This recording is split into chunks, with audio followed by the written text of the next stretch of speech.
এই দোয়াটি ৭ বার পাঠ করুন। আল্লাহ রাব্বুল আলামিন ৭০টি বড় বড় বিপদ থেকে আপনাকে হেফাজত করবেন।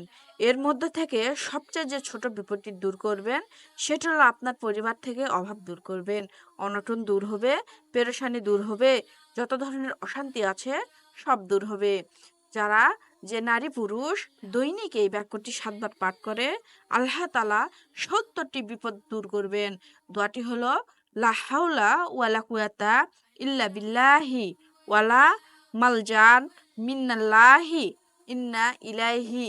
প্রিয় দিনু ভাই ও বোনেরা, প্রত্যেকদিন কষ্ট করে ৭ বার এই দোয়াটি পাঠ করুন।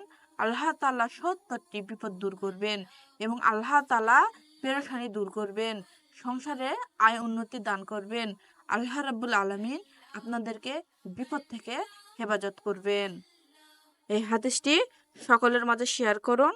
নিজে সওয়াবের ভাগীদার হন, অপরকেও সওয়াবের ভাগীদার করুন। আর অবশ্যই সাবস্ক্রাইব করবেন।